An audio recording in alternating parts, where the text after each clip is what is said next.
আপনি কি এমন একটি ফোন খুঁজছেন যেটার দাম হবে মিড বাজেটের মধ্যে এবং ফিচারগুলো হবে প্রো লেভেলের মধ্যে? তাহলে এই ভিডিওটি আজকে আপনার জন্য।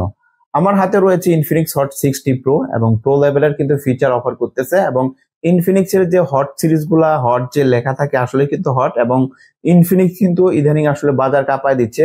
এই ফোনটার থিকনেস হচ্ছে 6.6 mm মাত্র। চমৎকার একদম পাতলা ফোন দেখতে পাচ্ছেন।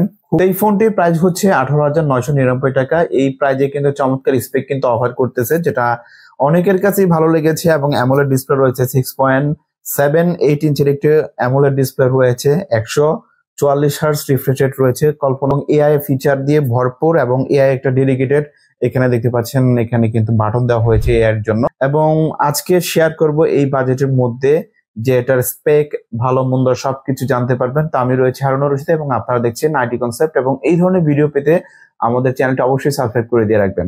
তো এই ফোনটি পেয়ে যাবেন মিতালি টেলিকম, তাদের শপের সকল ডিটেলস কিন্তু আমার ভিডিও ডিসক্রিপশনে দেওয়া রয়েছে, আপনারা চাইলে কুরিয়ার করে স্মার্টফোনটি নিতে পারবেন। তো ডিজাইনটা বেশ চমৎকার, পিছনে দেখতে পাচ্ছেন তিনটা ক্যামেরার মতো রয়েছে, বাট এখানে দুইটা লেন্স রয়েছে, একটা প্রাইমারি 50 মেগাপিক্সেল এবং সেকেন্ডারি একটি অক্সিলারি সেন্সর রয়েছে। বাট এটার ডিজাইনটা আপনি দেখেন একবার, চমৎকার প্লাস্টিক বিল্ড পেছনে এবং কিছুটা ফ্ল্যাট ডিজাইনের মতো করা হয়েছে এবং থিকনেসটা দেখেন, জাস্ট একদম স্লিম ফোন, দেখতে বেশ চমৎকার লাগতেছে এবং ইন হ্যান্ড ফিলিং কিন্তু খুবই পাতলা, বেশ চমৎকার লাগতেছে আমার কাছ থেকে এদিক থেকে।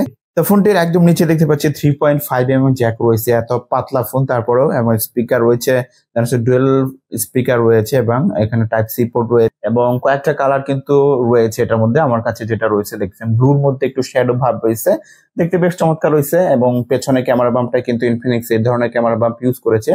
তো ডিসপ্লে সেকশনে কিন্তু চমৎকার ডিসপ্লে ব্যবহার করা হয়েছে, 6.78 ইঞ্চির হচ্ছে অ্যামোলেড প্যানেল এবং এটার ব্রাইটনেস কিন্তু খুবই চমৎকার, ইনডোরে কিন্তু ভালোভাবে ব্যবহার করা যায়, আউটডোরে খুব চমৎকার ভাবে ব্যবহার করা যায়।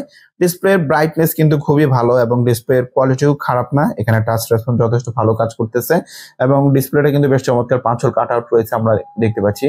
এবং 18,999 টাকায় চিন বেজেলটা দেখেন, দেখতে মনে হচ্ছে না যে এটা আসলে এই দামের স্মার্টফোন, বেশ চমৎকার প্রিমিয়াম লাগতেছে এবং চিন বেজেলটা আমার কাছে কিন্তু খুবই চমৎকার লাগতেছে এবং ইনফিনিক্স ডে বাই ডে আসলেই ইমপ্রুভ করতেছে। এটা ডিসপ্লেতে কিন্তু 144 হার্টজের রিফ্রেশ রেট রয়েছে, বাট এখানে সব অ্যাপসে কিন্তু 144 হার্টজ সাপোর্ট করে না এবং 120 পর্যন্ত পায়, বাট এখানে 120ই কিন্তু এনাফ। এই বাজেটের মধ্যে আমি বলবো যে ডিসপ্লেটা খুবই চমৎকার এবং ডিসপ্লেটাও দেখেন যে একদম প্রিমিয়াম লাগতেছে, কিন্তু 5 হোল কাট আউটটাও ঠিক আছে এবং চিন বেজেলটা খুবই প্রিমিয়াম লাগতেছে আমার কাছে এদিক থেকে। তো ফোনটি রান হচ্ছে অ্যান্ড্রয়েড 15-এ XOS, ইনফিনিক্সের নিজস্ব operating system based on Android 15 রয়েছে লেটেস্ট চিপসেট এবং আমার হাতে যেটা রয়েছে এটা হচ্ছে 8128 এই প্রাইজের মধ্যে, খুবই চমৎকার। LPDDR4X র্যাম রয়েছে এবং চিপসেট হিসেবে রয়েছে মিডিয়াটেক হেলিও G200, যেটি নতুন একটি চিপসেট, এবং G99 G100 এর পরে কিন্তু তারা এই G200 নিয়ে আসছে, খুবই চমৎকার। এই চিপসটা কিন্তু ক্যাপাবল এবং এই চিপসেটটা কিন্তু 2025 সালে আরো চলবে, অনেক স্মার্টফোনে কিন্তু এই চিপসেটটা ব্যবহার করতেছে। এখানে হেলিও G200 চিপসেটটা নতুন এবং এখানে কিন্তু ভালোই কাজ করতেছে মোটামুটি। এখানে খুব চমৎকার এই বাজেটের মধ্যে বলবো যে আমি চিপসেটটা ঠিক আছে।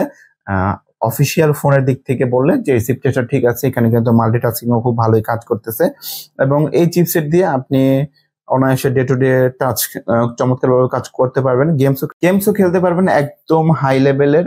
পাবজিটা আপনি একদম ফুল একদম ফাটাইয়া দেওয়ার মতো গেমস খেলতে পারবেন না, বাট কল অফ ডিউটি অ্যাসপাল্ট 9 এগুলো কিন্তু খেলা যায় চমৎকার ভাবে। ফ্রি ফায়ার খুব চমৎকার ভাবে কিন্তু খেলতে পারবেন এই যে চিপসেটটা রয়েছে।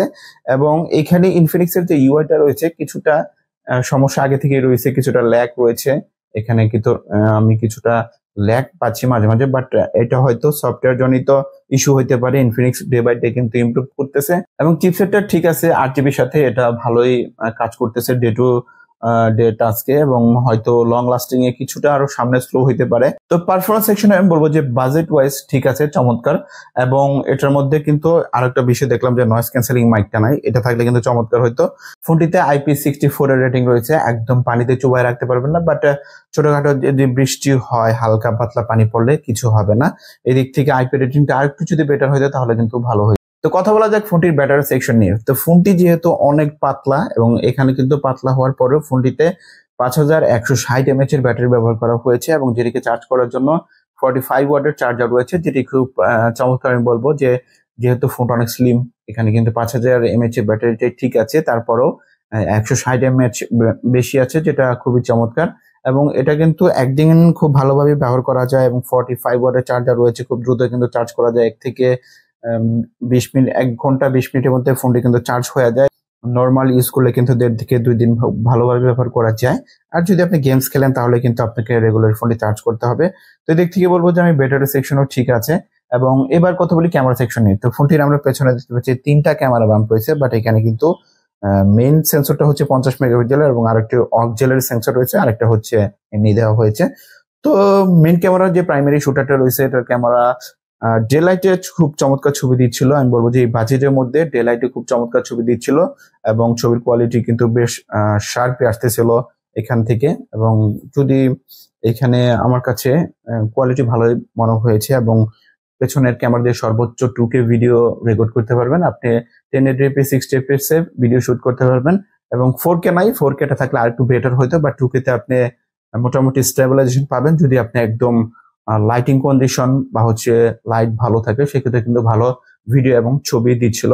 এবং ফ্রন্ট সাইডে রয়েছে 13 মেগাপিক্সেলের সেলফি শুটার রয়েছে এবং ফ্রন্ট সাইডের ক্যামেরা দিয়েও কিন্তু আপনি সর্বোচ্চ 2K ভিডিও রেকর্ড করতে পারবেন। এখানে আসলে 1080p থাকলে বেটার হইতো, বাট এখানে দিছে।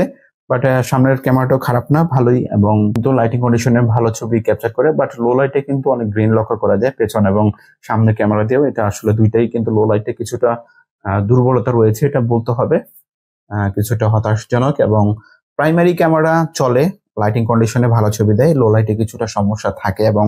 এবং এই বাজেটের স্মার্টফোন গুলোতে আসলে লো লাইটে কিন্তু পারফরমেন্স একটু ড্রপ করাটাই স্বাভাবিক।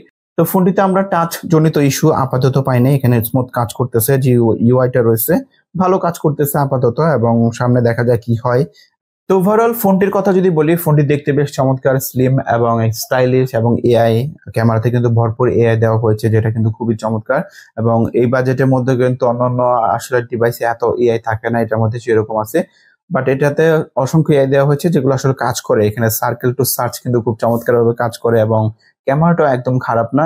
তো এখানে ডিজাইনের কথা যদি বলি, ডিজাইনটা বেশ চমৎকার এবং ফ্রন্ট সাইডের ডিজাইনটা বেশ চমৎকার লাগতেছে। তো এটা আসলে আমি বলবো যে এই বাজেটের মধ্যে যদি আপনি অন্যান্য ফোনের সাথে কম্পেয়ার করেন তাহলে এটা আপনি চয়েজে রাখতে পারেন এই মুহূর্তে।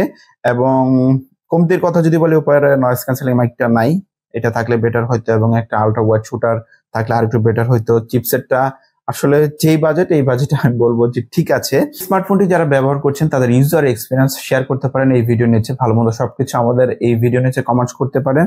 এবং এই ধরনের স্মার্টফোন নিয়ে আবার আমরা হাজির হয়ে যাব। তো আজকে এখানে শেষ করব, দেখা হবে অন্য কোনো স্মার্টফোন নিয়ে। আজকে এখানে শেষ করছি, খোদা হাফেজ।